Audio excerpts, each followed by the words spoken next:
네, 오늘 말씀 예수님이 오신 그 가장 큰 이유는 제목 갖고 여러분과 함께 은혜를 나누고자 합니다.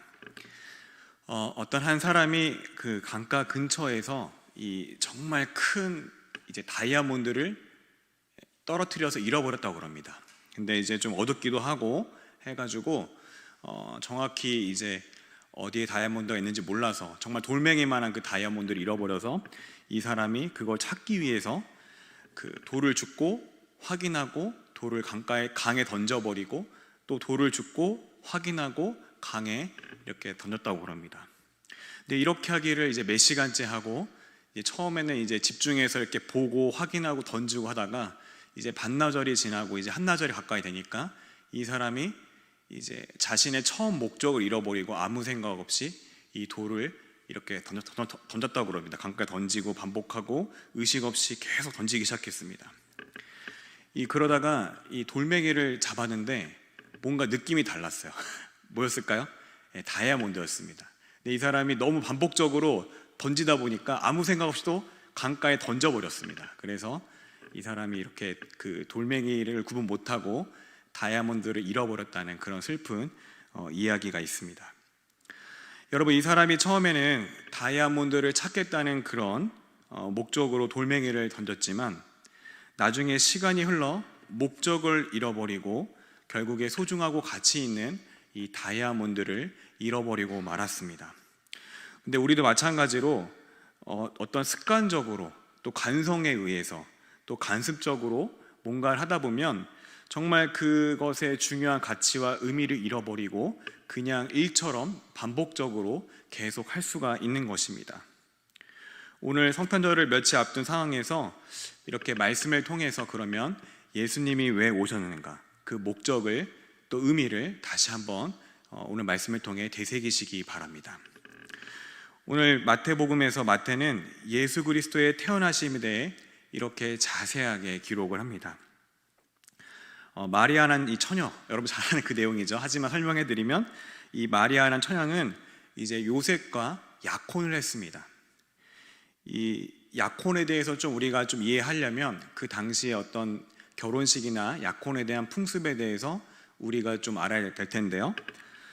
먼저 이제 그 양가에서 이 약혼을 하려면 혼인의 합의를 하고 이제 약혼을 이야기하는데, 이 약혼을 이야기할 때는 그 신부의 아버지에게 신부의 값을 지불하는 것까지 모두 포함을 합니다. 그렇게 한 다음에 이제 공식적으로 이 A와 B가 약혼을 했다고 이제 선포를 합니다.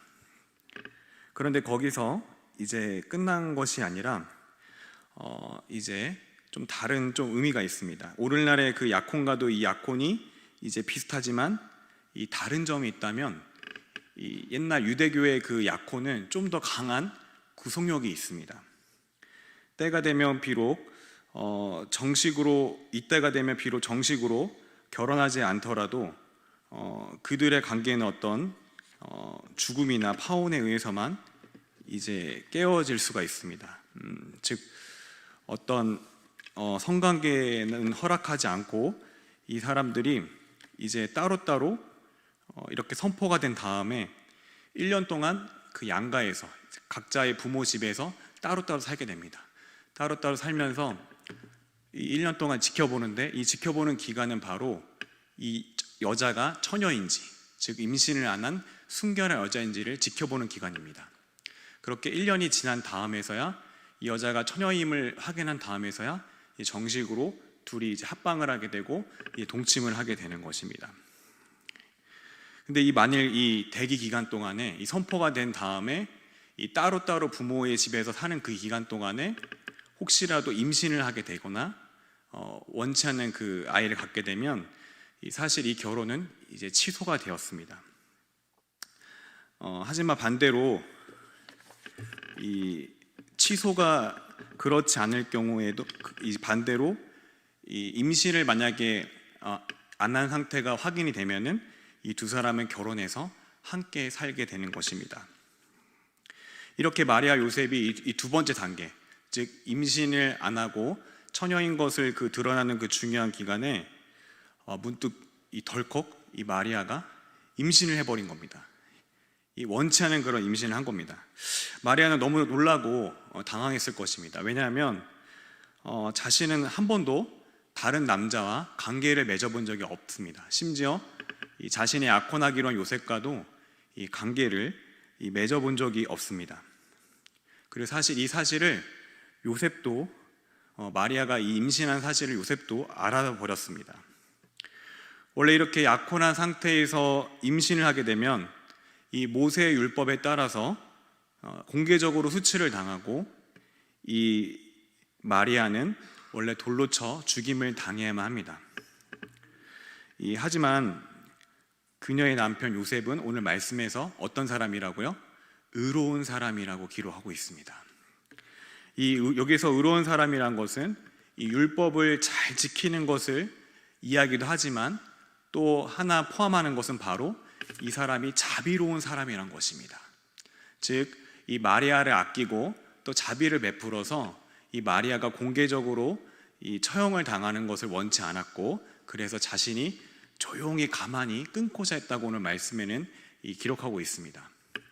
그럼 어떻게 조용히 끊냐?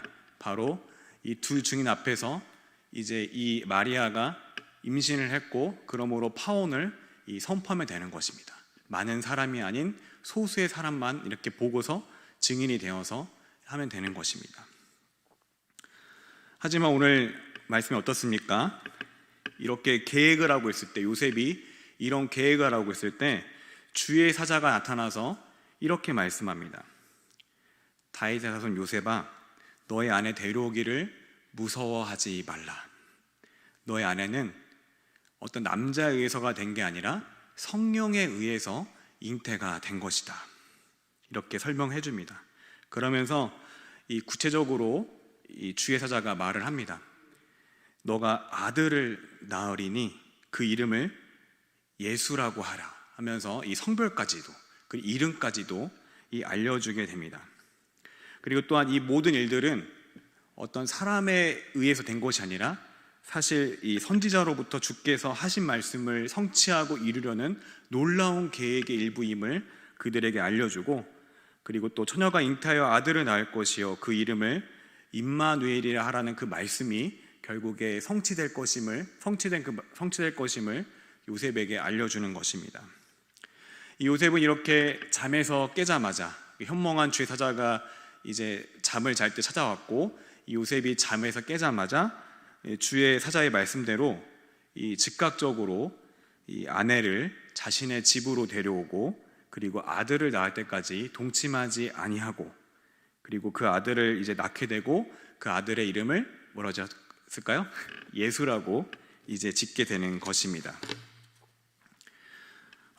우리가 오늘 말씀에서 그런 한 가지 생각해 보아야 될 것은, 왜 예수님은 동정녀로 이 성령으로 잉태를 하셔야만 했는가, 그런 의문이 우리 가운데 있습니다.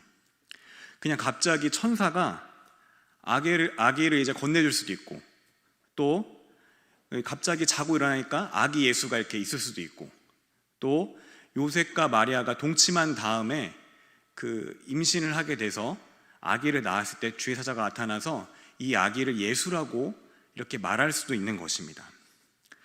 근데 이렇게 하지 아니하고 성경에는 여러 번 이 마리아와 요셉이 동침하지 아니하고, 그리고 또 성령으로 잉태가 됐다는 사실을 계속 강조하는 모습을 오늘 말씀에서 볼 수 있습니다. 그럼 왜 이렇게 이것들을 강조하는 것일까요? 그것은 바로 오늘 말씀에서 이 예수님이 오신 이유와 사실 깊은 연관이 있습니다. 예수라는 이름의 뜻은 구약에도 많이 나옵니다. 그 중에서 특별히 여러분이 잘 아는 구약의 여호수아를 우리가 떠올릴 수 있습니다. 이 여호수아의 뜻은 여러분 다 주일학교 나오신 분들은 많이 아실 텐데, 여호와는 뭐예요? 구원이시다, 그런 뜻이 있는 것입니다. 근데 오늘 말씀 1장 21절에서 그 이름을 예수라고 밝히라고 하면서, 이는 그가 자기 백성을 그들의 죄에서 구원할 자이심이니라 하니라 라고 이렇게 주의 사자가 밝히고 있는 것입니다. 즉 예수님이 이 땅에 오신 이유는 이 삼위일체 하나님이 이미 구원하기로 예정하신 그 사람들을 아담으로부터 이어진 원죄와 또 그들이 살면서 짓는 죄로부터 구원해주기 위해서, 구해주기 위해서 이 땅에 예수님께서 오신 것입니다.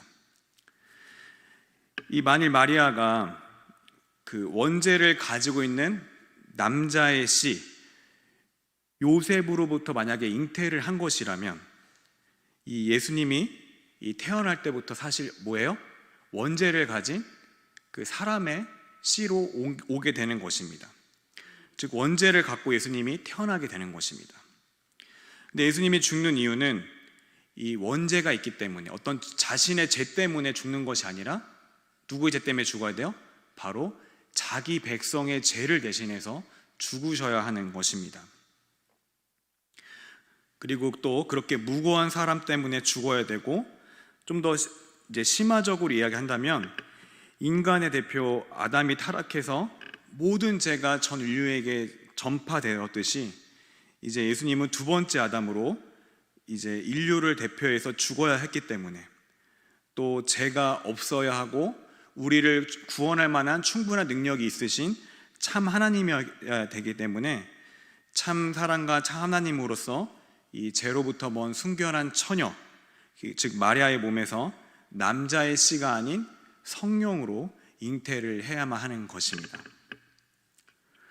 오늘날 많은 사람들이 예수님의 이름으로 책을 냅니다. 최고 경영자 예수, 최고의 리더 예수, 그리고 또 4대 성인 중 한 명, 이렇게 많은 사람들이 어떤 예수님의 선한 모범과 선한 행동을 따르자는 이야기들을 많이 하는 모습들을 볼 수 있습니다. 물론 우리가 예수님의 그런 행동과 모범과 그런 것들을 따르고 닮아가는 것도 굉장히 중요합니다.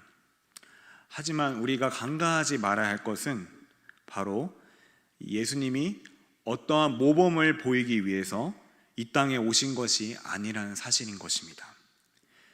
예수님이 오신 가장 큰 이유, 가장 큰 목적은 바로 하나님을 떠난 이 참혹한 세상, 가시와 엉겅퀴가 우리 삶을 찌르고 때로는 버겁게 하고 힘겹게 하고 또 그것을 벗어나려고 노력하고 노력해도 결국 죄의 종으로 한평생 살다가 거기서 끝나는 게 아니라, 죽으면 끝나는 게 아니라, 죽더라도 순회하는 게 아니라 그 죽으면 나중에 또 영원한 형벌인 이 지옥이라는 그 형벌이 기다리고 있는 이 비참한 인생을 구해주기 위해서 한 줄기 빛으로 이 땅 가운데 예수님께서 오신 것입니다. 그리고 사실 그 놀라운 그 모든 계획들은 이미 이 창세기부터 구약 전체를 통해서, 그것을 모두 관통해서 이미 인간의 역사 가운데 하나님이 계획하고 예언하신 것을 우리가 기억해야 할 것입니다. 모든 생명체는 다 이 본능이 있습니다. 무슨 본능이 있을까요? 바로 생존 본능이 있습니다. 아무리 이제 나 죽을 거야 하는 그 사람도 막상 어떤 다른 사람에 의해서 죽을 위협에 처하면 살려고 발버둥을 치는 그런 모습들을 많이 볼 수 있습니다. 혹독한 겨울을 아는 모든 생물들도 사실은 생존을 위해서 이 발버둥을 칩니다. 그래서 때로 어떤 동물들은 이 양식을 비축하기도 하고, 또 어떤 동물들은 동면에 들기도 하고, 그런 모습들이 있습니다. 하지만 이 땅에 온 목적 자체가 완전히 다른 유일한 분이 있습니다. 그분은 바로 예수 그리스도이신 것입니다. 그분은 사실 죽으러 이 땅에 왔습니다. 누구 때문에 죽으러 왔어요? 나의 죄 때문에 대신 죽으러 이 땅에 오신 것입니다. 그 어떤 생명체도 죽으러 이 땅에 오진 않았습니다. 살려고 발버둥 치고 계속해서 자신의 자손을 번식시키려고 노력을 하고, 그런 가운데서 예수님은 죽으러 이 땅 가운데 오신 것입니다. 우리가 오늘 말씀을 통해서 몇 가지 하나님의 그런 뜻과 교훈을 발견할 수 있습니다. 오늘 말씀에서 우리가 때로는 이해가 안 되는 고통과 시련을 통해서 하나님이 나의 인생에서 역사하고 계실 수 있다는 사실인 것입니다. 마리아와 요셉은 동침하지 않고, 특히 이 마리아는 누구를 알지 못해요?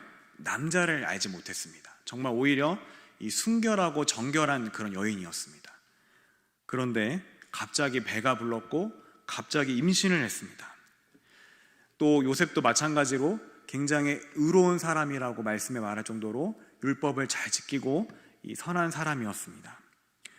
그런데 이렇게 갑자기 임신을 하게 된 그 사실만으로도 사실 이 둘에게는 굉장히 큰 충격이었을 것입니다. 이제 막 신혼을 준비하고 이제 막 한 가정을 꾸리려는 그 가정 가운데 어쩌면 크나큰 충격과 불행이 찾아온 것입니다. 하지만 하나님은 이 일을 통해서 자신의 놀랍고 초자연적인 역사를 행하려 했던 것입니다. 그러므로 때로는 나의 불행한 지금의 삶이, 때로는 나의 지금의 어려운 모습들이 꼭 그 상태로 머무는 게 아니라 하나님께서 더 선한 것으로 이끄시기 위해 잠시 주시는, 허락하시는 고통일 수 있는 것입니다.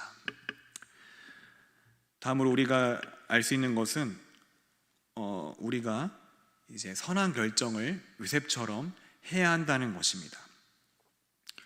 우리가 어떤 커다란 그런 결정에 직면하면 이 공포에 질려서 꼼짝 못하는 사람들이 있습니다. 저도 마찬가지로 이제 어떤 큰 결정을 이제 두고서 굉장히 두렵고 이제 떨릴 때가 있습니다.